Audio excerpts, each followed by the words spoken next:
Before we get started, I have this late announcement that was given to me.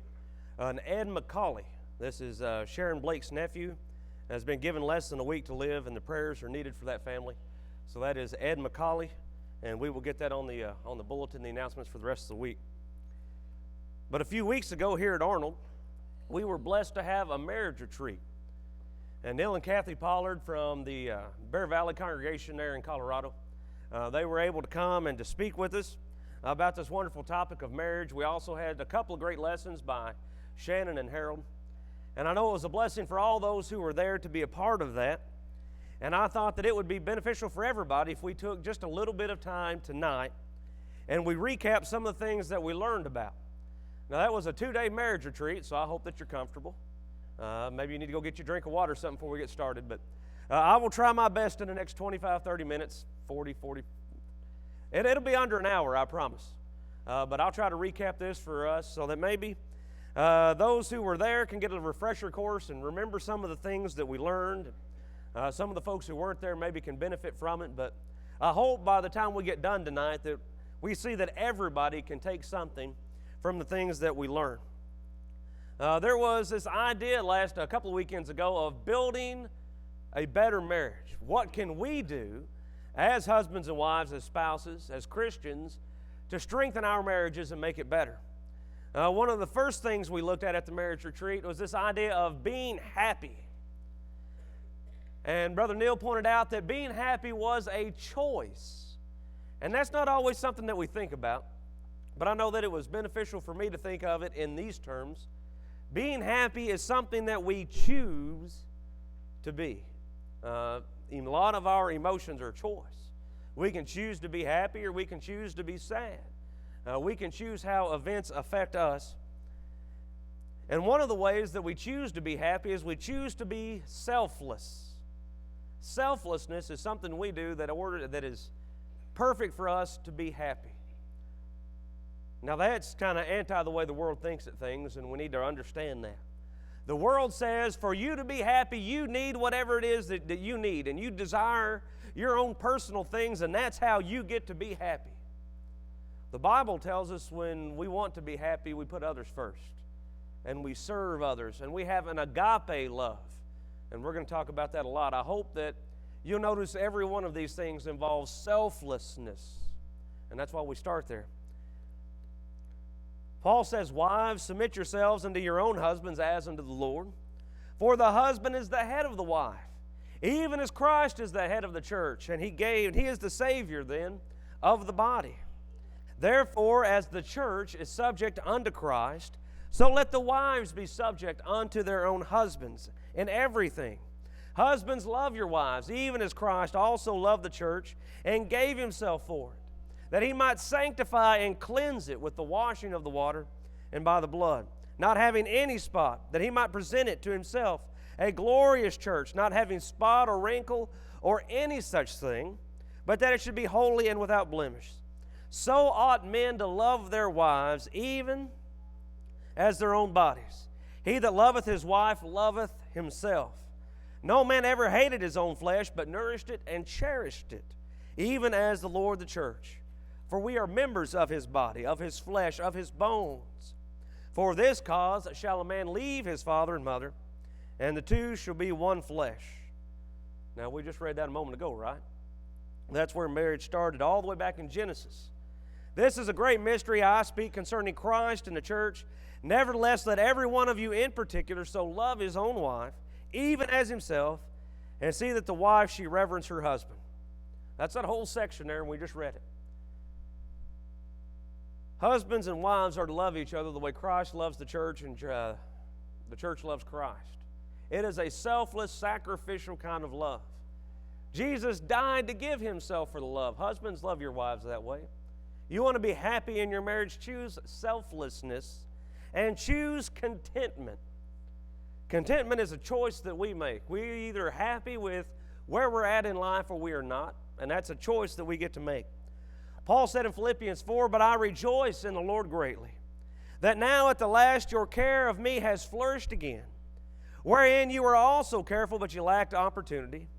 Not that I speak in respect for want, For I have learned in whatsoever state I am, therewith to be content. I know both how to be abased and how to abound. Everywhere and at all things I am instructed both to be full and to be hungry, both to abound, to suffer need, because Paul said, I can do all things through Christ, which strengtheneth me. He said, I have learned in whatever state I am to be content. Now we know that Paul was never married, but marriage is a state in which most of us find ourselves. Are we going to be content in our marriage? I am married to this woman for the rest of my life. Are you happy with that or not? Can you choose to be happy with that? Can you choose selflessness, to put your spouse's needs before your own, to help make your marriage happy?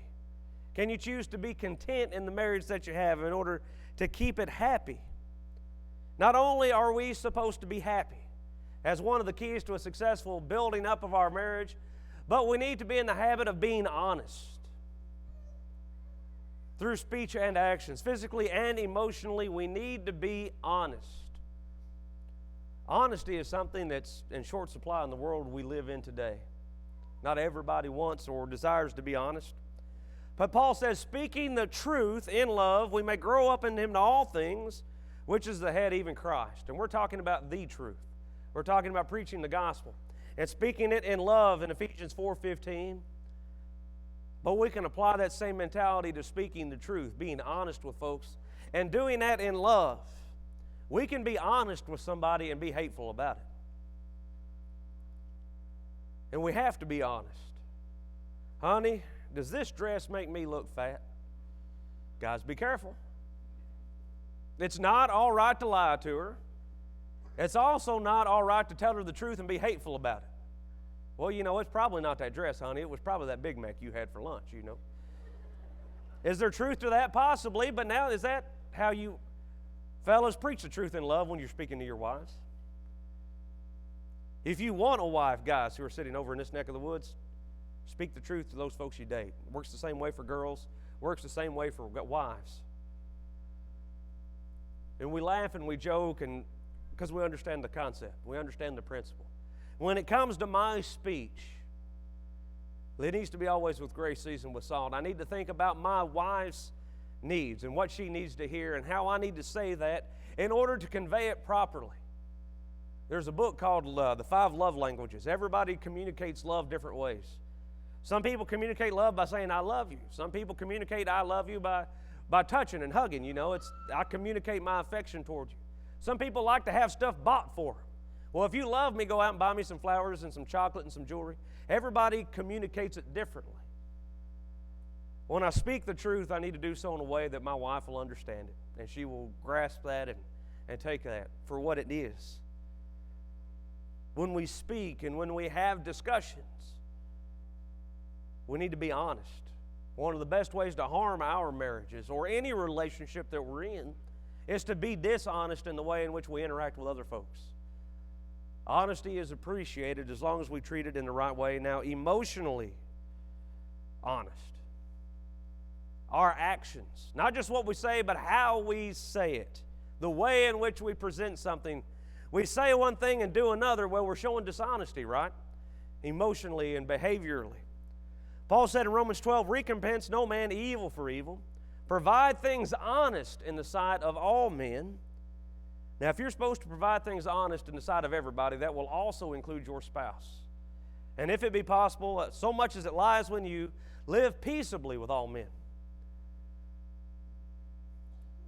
Do you handle things honestly? Or do you act like things are okay because you don't want to hurt somebody? Unless we act and behave honestly, our spouse will never know how we truly feel about things. Laura Beth used to buy caffeine-free Pepsis for me all the time, and I acted like that was okay. I don't want to hurt Bert's feelings, but I don't really like Pepsi. But I like Coke. But I say, no, hey, that's great, thank you, but it's not really what I felt like on the inside. And after like 5, 6, 10 years, you know, honey, I wish you'd just buy some caffeine-free Coke. I can't have caffeine, that's why, but I wish you'd buy some Cokes. Well, you always acted like you liked the Pepsi. Well, you bought it. I ain't, you know.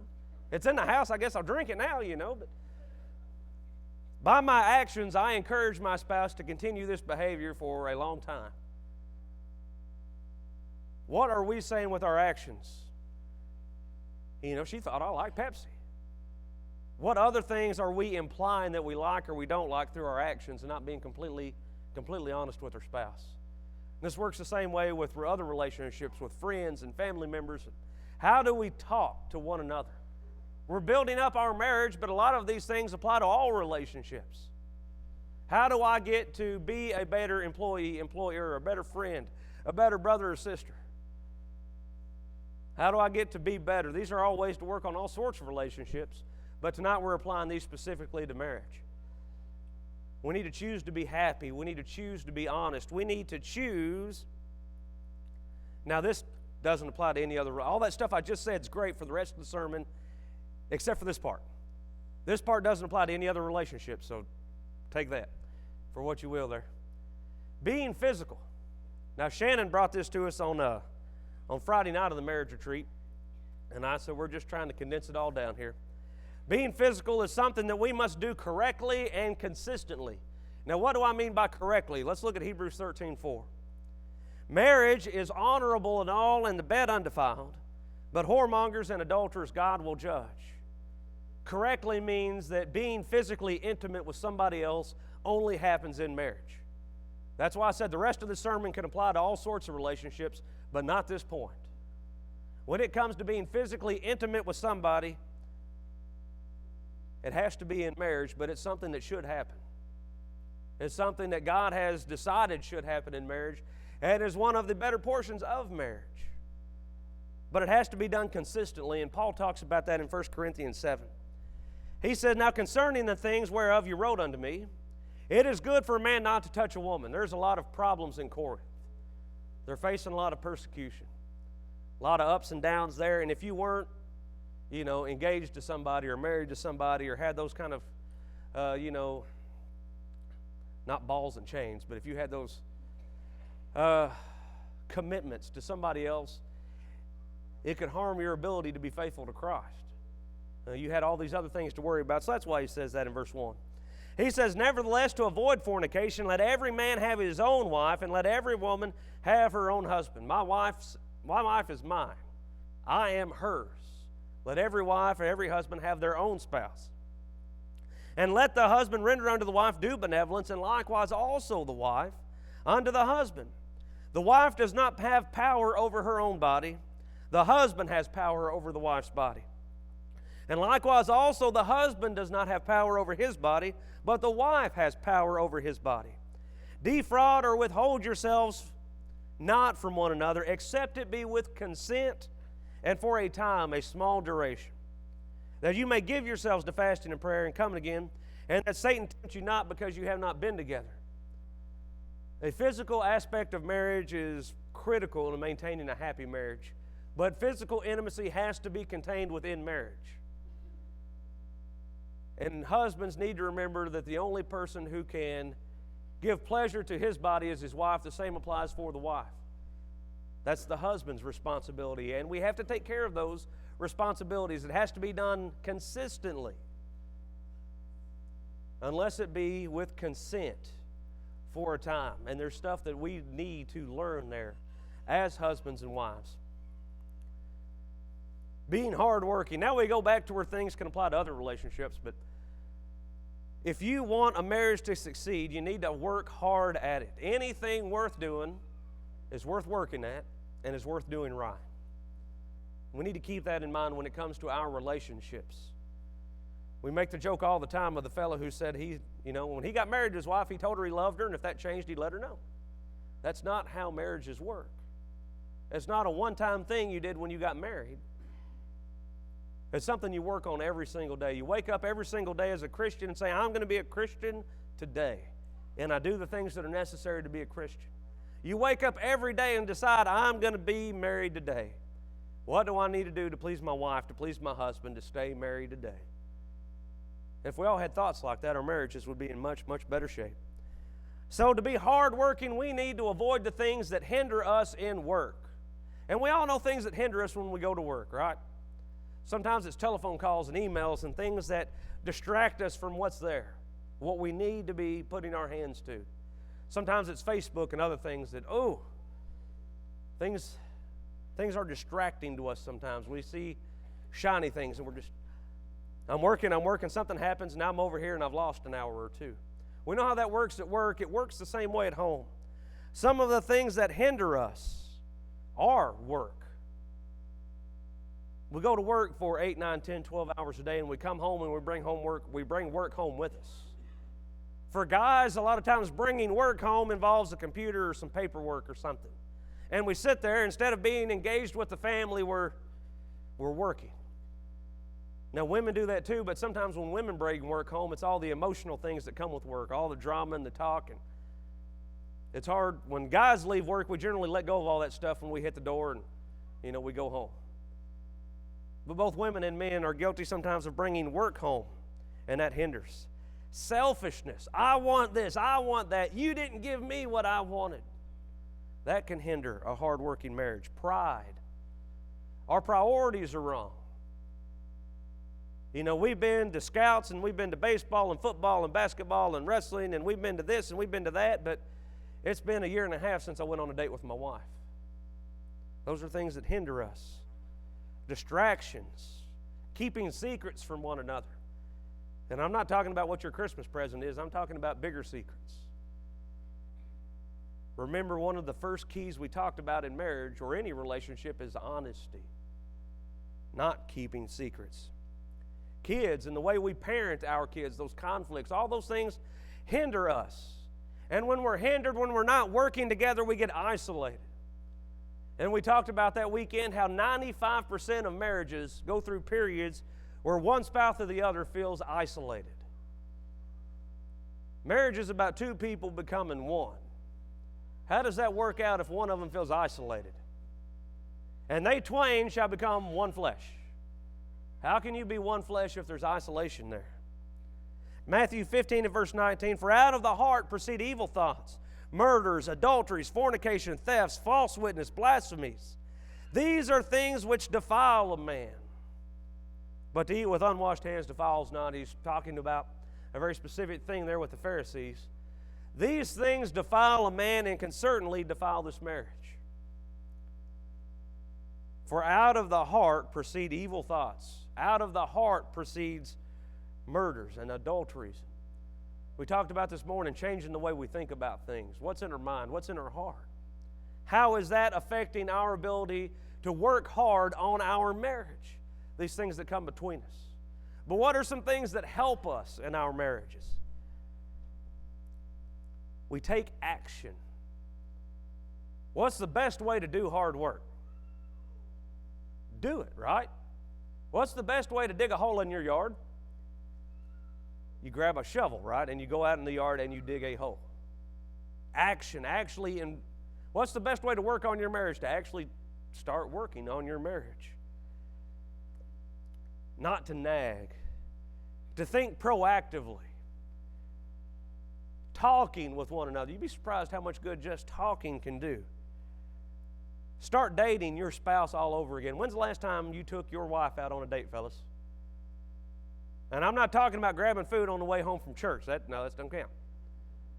You find somewhere or something to do with the kids for a little while on a Friday night, and you take your wife out somewhere where it's just you and her. And you put your phones down and you just stare across the table. And that's weird. We don't do that anymore. Put the kids and the cell phones up somewhere and go out and date your wife again. When's the last time you left your spouse a love note? Sticky note somewhere, wrote something on the mirror, that way when they get out of the shower next time it's there. When's the last time you did something like that? Something physical and tangible to show them that you love them. Something Neil Pollard mentioned that I hadn't thought of. When we talk about work, we know about timesheets and logs and being able to track all the stuff we do at work. Do that at home. Do that every week. Have a log book, he said. Today I spent 8 hours at work. I spent 2 hours commuting to and from work. I spent 3 hours at work at home. I spent 30 minutes eating, 30 minutes working on homework with the kids, and then we went to bed. How much time have you spent with your family that day? But we don't recognize it sometimes. So if you think you have a problem in this area, get out a sheet of paper Take out your phone and just start writing down. All right, today I spent this much time doing everything. And write down everything you do. How much time you spend at work, how much time you spend at home, and what you did while you were at home. You know, there may be some areas there that we can improve.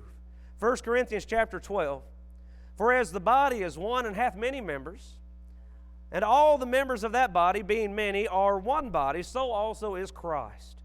For by one Spirit we are all baptized into one body, whether we be Jews or Gentiles, bond or free, and have been all made to drink in one Spirit, for the body is not one member but many. The marriage is not one person but two, and it takes two to make this work. And the whole point Paul's getting after in 1 Corinthians 12 is it takes everybody pulling together to make the church work. Let's take that same principle, right? Because we go back to where we started, Ephesians 5. Marriage is a lot like Christ in the church. Let's take this same principle of the church. Marriage is two people, and it only works when they work together. We can do that. We can be hardworking, and we can be honorable. We can be honorable. Now, that's not a word we use a whole lot, but we know what it means to be honorable. To have honorable intentions and to be honorable with attentions. And let's talk about the difference. In Genesis 39, there's a fellow here who had very honorable intentions. And it came to pass after these things that his wife's master, Potiphar's wife, cast eyes upon Joseph. And she said, lie with me, but he refused. And he said unto his master's wife, behold, my master does not know wotteth not what is with me in the house. And he hath committed all that he has into my hand, and there is none greater in this house than I. Neither has he kept back anything from me but thee, because thou art his wife. How then can I do this great wickedness and sin against God? He had completely honorable intentions. I'm coming to work today. She made this proposition of him, and he explained very politely and very honestly and very openly why this cannot happen. And it came to pass as she spake to Joseph day by day, he hearkened not unto her to lie with her or to be with her. And it came to pass about this time that Joseph went into the house to do his business, to go about his job. Completely honorable intentions. And there were nobody else in the house with him. She caught him by his garment, saying, lie with me. And when that attention was given to him, he was completely honorable in that, because notice what the text says. He left his garment in her hand and fled and got him out.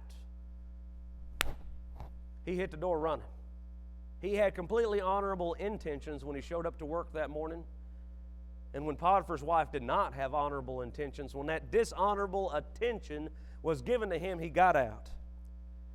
And we see as we continue reading through the text there that she trumped up charges against him. Let's look about some dishonorable attention now. In 2 Samuel chapter 11, it came to pass after the year was expired, at the time when the kings go forth to do battle, that David sent Joab and his servants and all of Israel, and they destroyed the Ammonites and besieged Rahab. But David tarried still at Jerusalem. David should have been out there with the kings when they do battle. But he dilly-dallied. He tarried. He waited. Drug his heels in going out there. And when we drag our heels, when we tarry, it seems like that's when bad things happen. When we're active and engaged in doing what we need to be, we don't have time to fall into dishonorable intentions, to give into dishonorable attention. But David tarried at Jerusalem, and it came to pass as eventide that David arose from his bed and walked upon the roof. He saw a woman washing herself, and the woman was very beautiful to look upon. And David sent and inquired after the woman. There is no honorable intention in all. The woman had some attention that was given to her, and what did she do? David sent messengers and took her, and she came into him and he lay with her. We see here Joseph's honorable intention and the way he honorably handled this bad attention that he had. And on the reverse side of that same coin, we have David here with dishonorable intentions. And Bathsheba, when she had that attention given her way, she reacted dishonorably as well.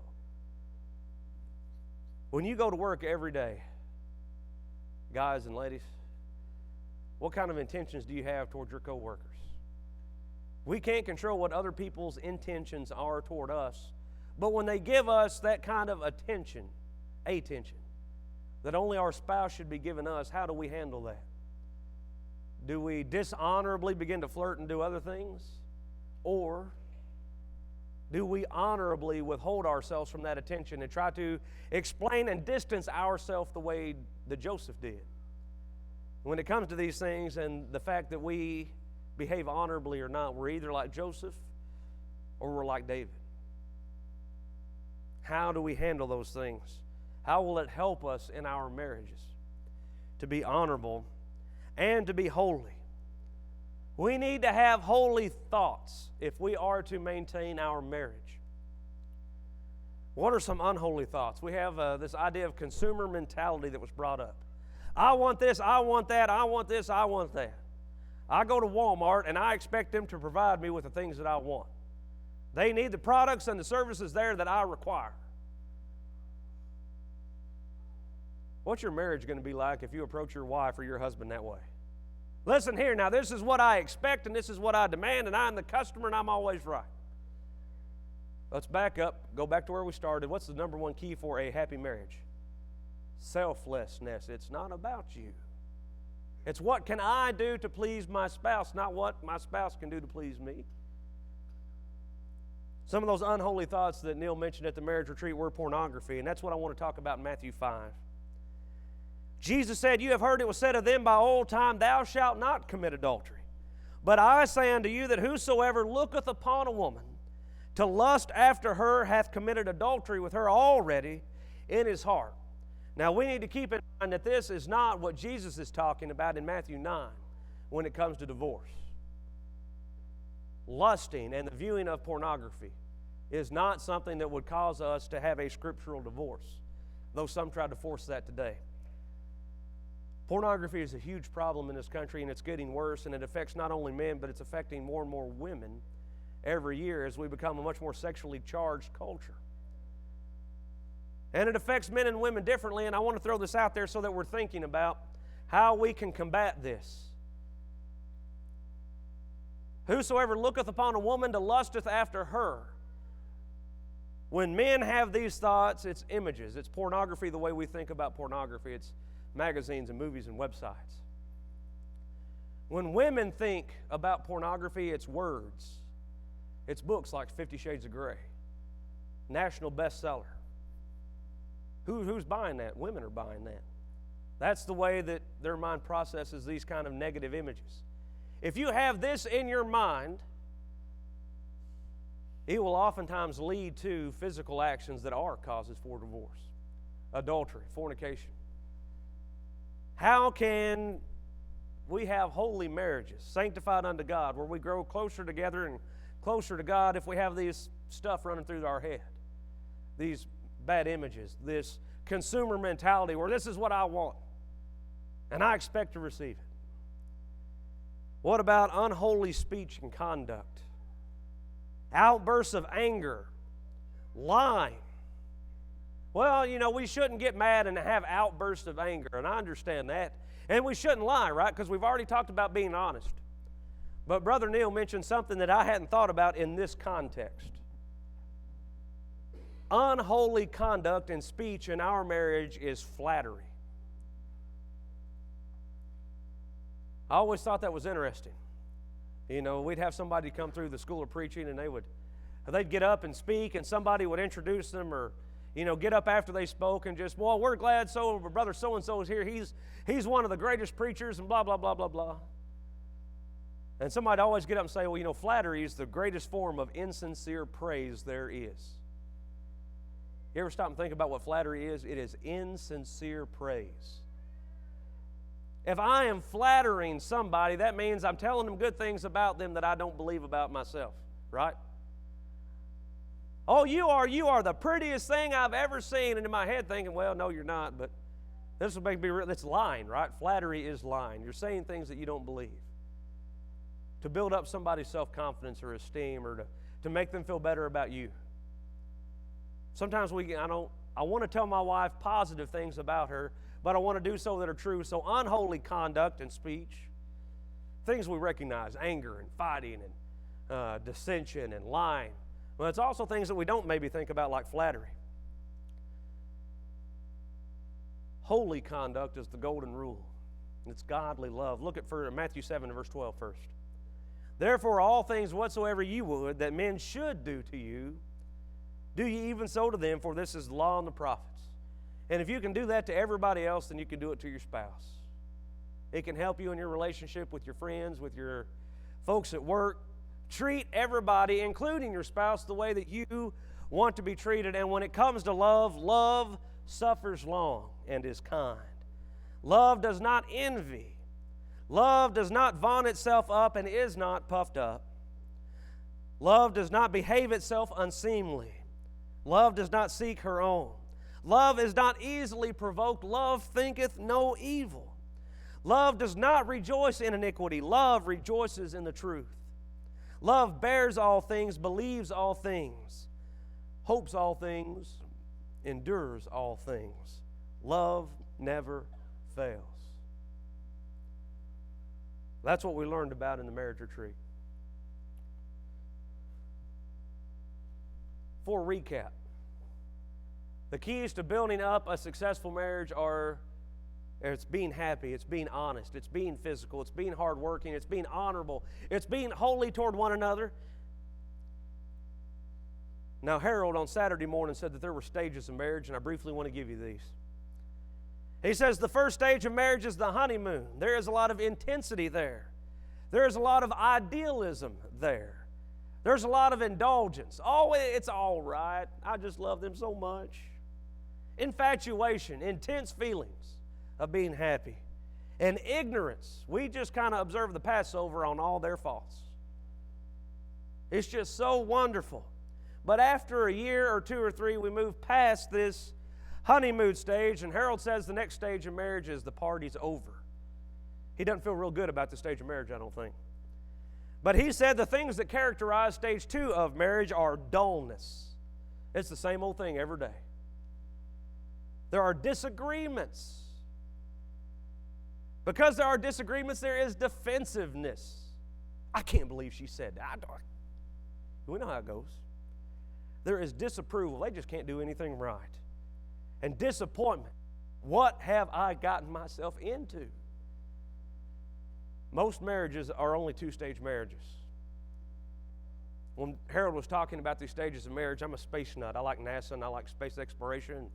You look at these giant rockets that NASA sends to the moon and Mars and these other places. There are multiple stage rockets, 3, 4, 5 stages. The first stage will only get you so far. Then you have to have the second one to go farther. If you really want to make it in marriage, you can't have a 2-stage. That rocket doesn't go anywhere. It won't get you far enough. The third stage, the one we have to break through, mature love, he says, is tenderness, respect, responsibility, security, trust, and truthfulness. Now, how do you get from stage 2 to stage 3? Harold says that you have to open up. Let your spouse into your life. Let them know where you're good and where you're bad. You have to give up on selfish desires. And you have to grow up and mature and say, what can I do to help my spouse? So there, in about 30, 35 minutes, I have shared with you everything I learned at the marriage retreat. But what if you're not married? Well, if you say, well, this is great for somebody else, but I don't get a whole lot out of this. Do you need to be happy in life? Whether you're married or not, you can choose to be happy every day when you wake up. You can choose to be selfless. You can choose to be content. Have problems at work? Try being honest with what you say and how you act. Because if you say something and you act differently, people know. Again, being physical is something you need to keep in marriage. But if that's an area where you lack, work on it. Because being hardworking is something that will help every single relationship we find ourselves in. You have problems at school or at work or with a friend or a neighbor, work on that relationship, strengthen that relationship, build that relationship up to where it needs to be. And with everybody we come in contact with, including our spouses, we ought to behave honorably and holy, so that God in everything we do is glorified. 2 Timothy 4:13 says, "For the love of money corrupteth the mind, but the love of God worketh peace." Because remember, the whole deal we started with is marriage is a lot like Christ in the church. Jesus cares for us the way how a husband should care for a wife. We ought to love Christ and His church the way a wife loves and supports and cares for and submits herself to her husband.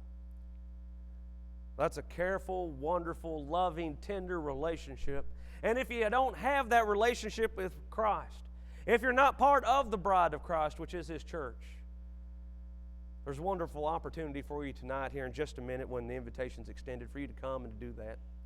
To be baptized into Christ, having repented of your sins, believed in Him, confessed His name. But dear Christian, maybe you look and you see problems you have in your relationship somewhere in life, or the relationship you have with your spouse. And maybe there's something here that you can work on. And I hope that if you have a public need that you come forward this evening. But maybe this has piqued your interest. You said, I'd like to learn more about it. Remember that we're going to the Great Smoky Mountain Marriage Retreat. That's what that stands for. The Great Smoky Mountain Marriage Retreat in Gatlinburg area, up in the mountains of East Tennessee, February 18th to the 21st. Another opportunity to get a shot in the arm to help our marriages. But remember, this is not just for married folks. We can all learn from this. And if you have a need that's come to you tonight, if you need to take care of that, then come now as we stand and as we sing. 'Cause He gave His everything.